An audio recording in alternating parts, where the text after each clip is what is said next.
Alrighty, folks. I'm so pumped.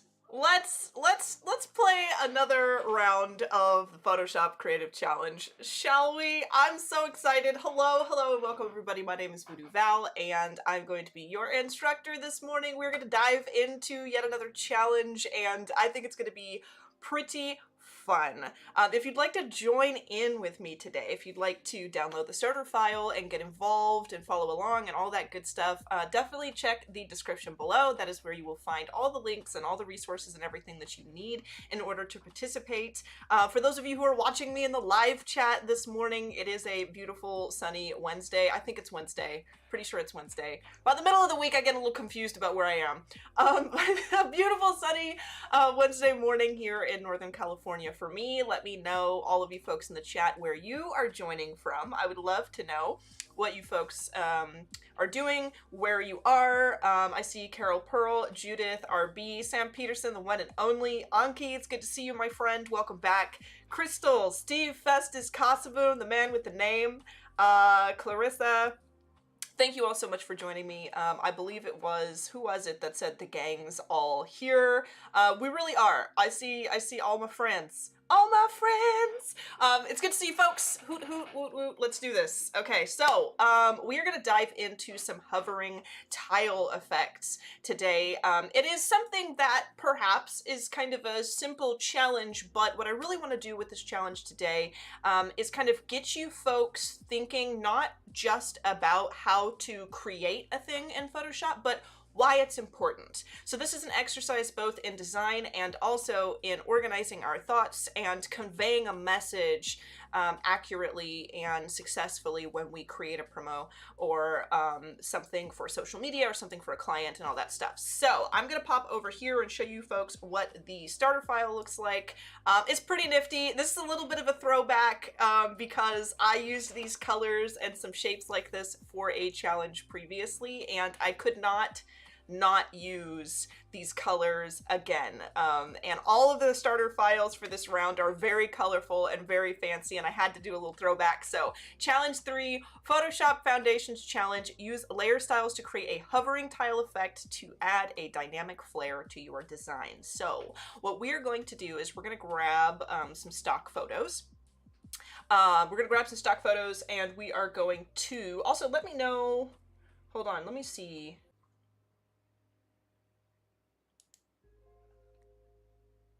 I hope.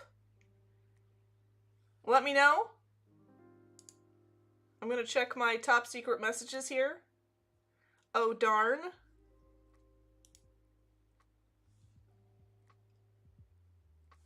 Huh.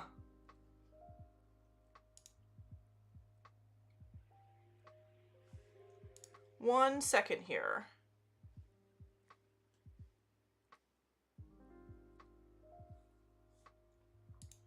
Let me jump over here. You're good? Okay. All right. She's lost the force. No, I'm here. I swear. Okay. I'm back. Well, there we go. Okay, I'm good now. Thank you. All right, so we're gonna rush through this because we've lost a minute or two there. So what we're gonna do is we're gonna drag in some images from Adobe Stock, which I will pull up real quick. Now all I've done, I do have my image chosen, but I want to show Adobe Stock, stock.adobe.com, so that you folks can find your image that you can use. What I did was I went to the free section of Adobe Stock, and I actually looked up the phrase employee badge. That's what we're going to be doing. So I looked up employee badge. We're looking for images that are like this, something like this, that just looks like employees holding badges, because what we're going to do is we're going to create a graphic with an image like this and then do a little highlight of something special within the image to show the design closely of the badge itself, which I think is going to be pretty fun. Over here in my file, I have the info sectioned off so that you folks can hide the info. And then the background here is just a little graphic to kind of get the creative juices flowing, kind of jump you into the file where you can see some cool colors and things. And so this is the image that I have chosen. So it's just this bust of a gentleman holding a badge so that you can, as you can see. And quickly, the way I did that is I just selected my object selection tool, and then I just tapped him, and my object selection tool just selected him for me. So let me go ahead, and I'm just gonna drag this over. After I selected him, I hit my masking button, which has just pulled him out of the background here, and I'll go ahead and drag this over to my challenge 3 folder. Keep in mind, all I had to do there to transfer from one place to another is grab my layer and drag it and hover over the file that I would like to drop it into, and it auto switches over there and lets me drop it. The force, yes, I know, I apologize, folks. Let me see if there's anything I can do. I don't know if I can do anything about it on the fly, so bear with me. But, all right. I'm just gonna go for it. Okay, so we've got our image over here, and what I'd like to do is kind of create a quick background, something that is very, very minimal. You know, it doesn't have to be extra crazy. I just want something that looks kind of cool. So what I'm gonna do very quickly is I will just create myself a new layer with Control-Shift-N. I'll grab my paint bucket, pressing G on my keyboard. I'm gonna sample this dark purple color because I like it, and I'll just paint bucket that dark purple in there.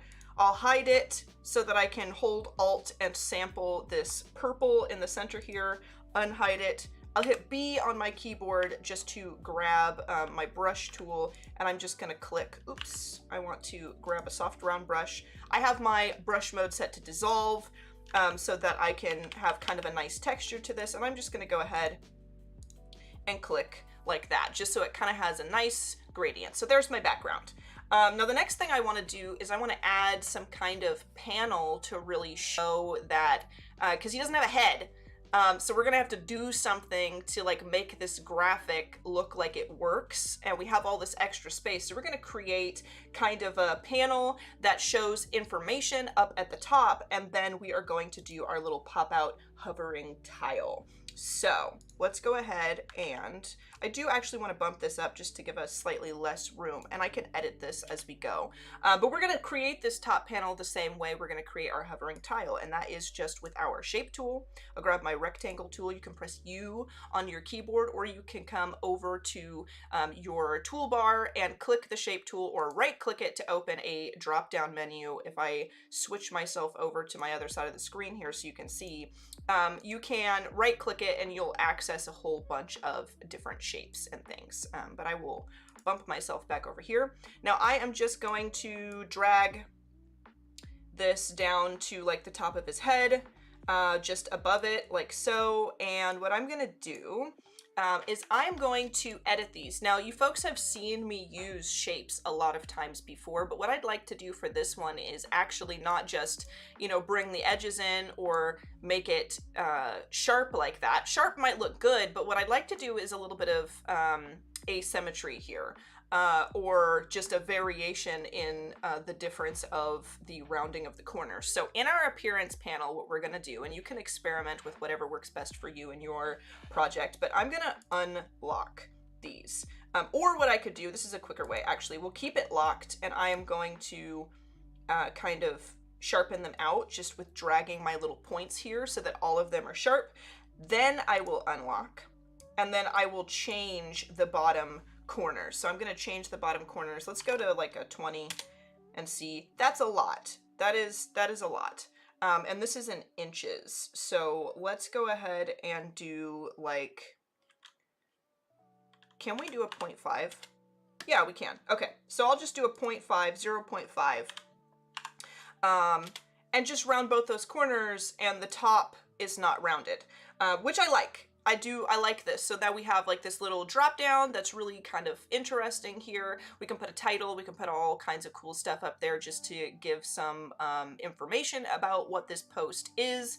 And we can add a little bit of texture just to spice it up real quick. So I am actually going to, I'll make a clipping mask for this. Now, sometimes what I do is I right click and I rasterize the layer and lock the pixel transparency. But for today, because I want to be able to leave this shape as is, which you may like to do as you move forward in your project as well, is just make a clipping mask over the top of it so that I can always come back and edit this shape the way it is. So I will go ahead and Control Shift in or Command Shift in if you're working on a Mac today.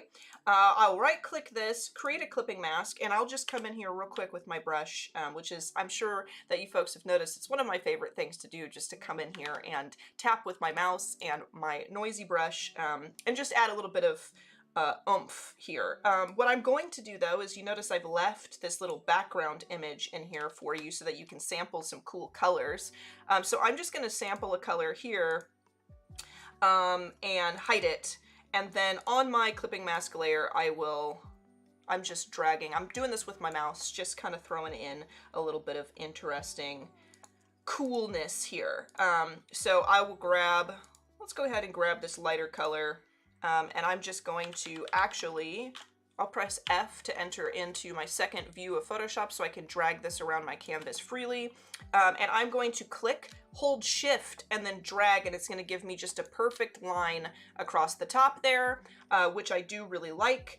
And I think what I might do as well is unhide this and grab this very bright color and then come down and do just a tiny little one right there, just so I have like this interesting gradient. Now, we can add some text there. What I might do is literally just take my info and throw my info up here, because why not use it when we already have it? I'll just throw my info up there.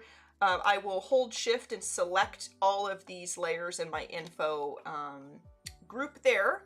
And I'm going to change the text. So what you can do to mass change text of several different text layers is you can, let me hit T on my keyboard while I have all of these selected. And because all of them are selected, they're all different font weights and all that. So I can't, I mean, I could actually change the font weight and it would change them to all the same font, all the same weight, all the same size if I were to edit these right here, but you'll notice they're grayed out because they're all different currently. Their color, however, is the same. So if I wanted to come over here and select this, I could, and I do actually like that. However, I don't think that the body text looks good. So I'm going to hold Control and just click that body text to unselect it. And then I will select this dark color here so that that is dark up there. And I'll leave the body text like that. And I may edit this as we go along, but for now, this is great. And the last thing I'd like to do is add a drop shadow. Nobody tell Howard Pinsky. We're going to add a drop shadow to this tile, to make it kind of hover in place, okay? Because we don't want to just, I mean, you could if you wanted to, if drop shadows aren't your thing. If hovering elements in a static image is not your thing, you don't have to do it. But we want to kind of create this idea that this little banner is like hovering over top of our main image here. So what I'm going to do is with this rectangle is I'm going to double click and it's going to open our layer styles panel. And I will come down to drop shadow, go ahead and turn that on. You can see it adds a nice little dark drop shadow here. But what I'd like to do, and it might already be on by default since I do use this a lot, is you can see there's this grain that kind of matches our motif. So let me go ahead and double click that just to re-edit it. You can add noise to this, so I could crank that up. You can see it's a little crazy. I don't really need that much, but you could add a little bit of noise to your drop shadow. We could change the color of this to like this dark purple if we wanted to, which is actually not so bad since the motif matches the rest of everything we've got going on. Maybe bring the distance and spread down so it's not so crazy. Just kind of a tiny drop shadow. And I think that looks sort of neat. It's not wild. Maybe I did like it with black better in the first place. It's not wild, but it kind of gives you a little bit of a hovering effect. Now, our image doesn't really match the rest of our graphic here. It's not that great. So what we're going to do is we're going to apply a quick gradient map to this. Now you have colors in here that you could sample in order to create your gradient map. I have some gradient maps saved. You could use a default gradient map in this case, or you could check out a challenge I did recently that's all about gradient maps and make you one. But I'm going to come up here with that image selected. I'm going to go to Adjustments, Gradient Map, and I'm going to click this button here and scroll down, and I'm going to turn on one of these gradient maps that I have made custom with a lot of the colors that we're using here. So this is actually pretty cool. I do have this one with like a stripe of red in it, but I wonder if it would be interesting if we changed this to more of a purple color just to match the background. I don't know. I almost like it like that. It's a little weird. It's a little bit strange. And maybe you wouldn't choose these colors for like an employee badge promo, but I love exploring colors. And since this is like practice to kind of get familiar with this, I'm going to choose the colors I love. You can choose whatever colors you would like to use. So I'm going to go ahead and hit OK.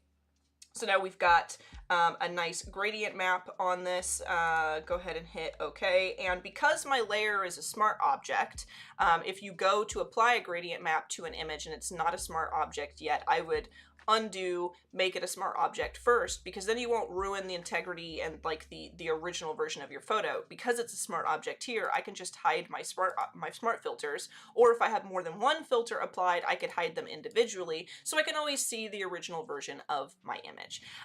Now we have to create a hovering tile that shows off what we are trying to highlight here. So we've got this interesting little banner that kind of shows some information, but what I would like to do first off is maybe we'll put a little mock logo in here, and by mock logo I mean just for the heck of it, just to make this look a little bit fancy, I would just drag out a circle over here, and maybe that's some kind of icon. I don't know if we'll keep this, but I think it looks kind of neat.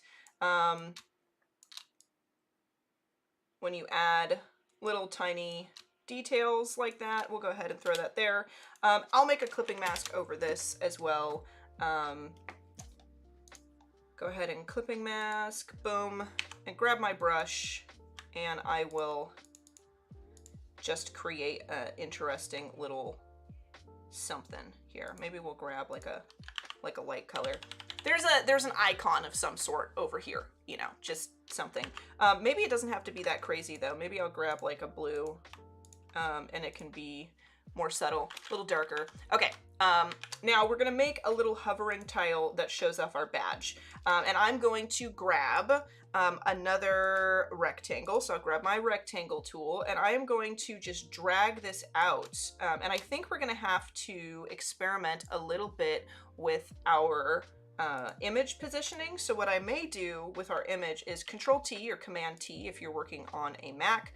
I might hold Shift and kind of resize this just so that we have a little bit more over here.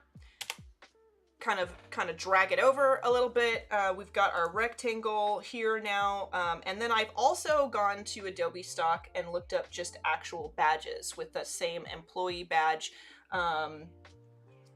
Excuse me, I just lost the word. The same employee badge key word in the free version of Adobe Stock. I've kind of pulled in a little graphic here, which I found, and I'm just going to go ahead and drag this in because our goal here is to create a point of interest. So here's our little graphic. It's just going to hover over on the side here, like so. And I'm going to resize my rectangle. Let me close my libraries. I will resize my rectangle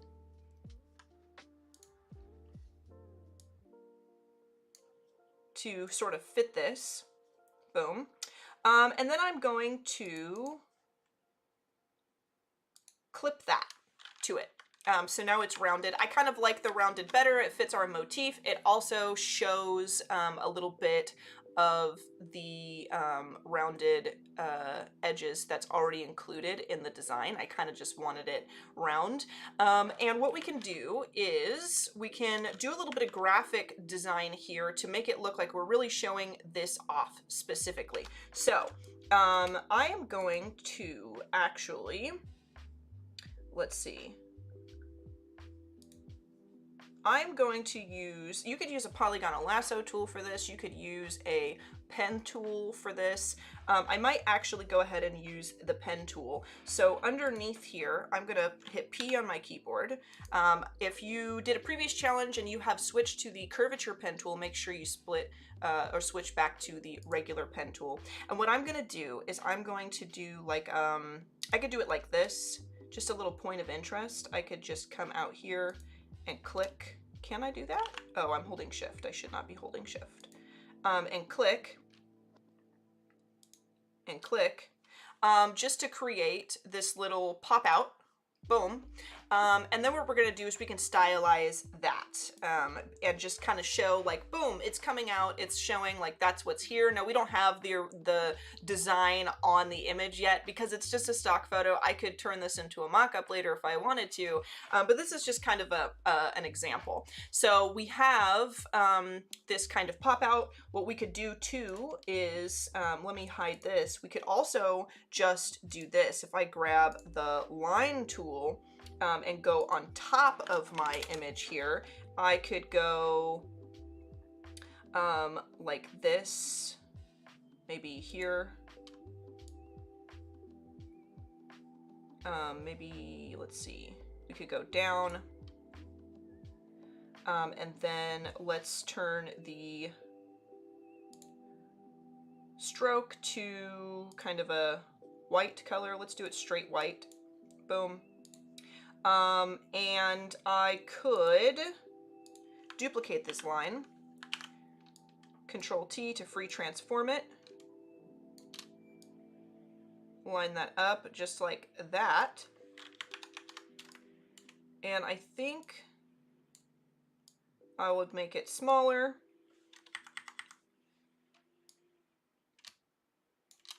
and just build ourselves like a little design arm right here. Boom. Yes, there we go. I'll go ahead and group those, and then I could add myself a circle. So I could go to my ellipse tool and grab a circle and just throw that right there. Make sure I turn the fill off and the stroke on to white, and then just, you know, kind of show like, boom, there is a little bit of point of interest here. And I would probably edit those just a tiny bit to kind of make them a little more accurate, maybe put some shading so that you can see it, but it just kind of shows, like, you know, thinking of how we are going to be really presenting this and trying to get the point across that this is a blown up version of this. I would like to, if we can, real quick, because I know we have about a minute left here, I would like to grab our badge or the rectangle under our badge and quickly add a little bit of a drop shadow to it so that it is hovering. So we got our little hover. There we go. So that's hovering there. And then the last thing I would like to do is go ahead and make a clipping mask above my image and add just a little bit of crazy texture that will kind of darken this a little bit and bring that out of shadow. Maybe we'll make it straight black.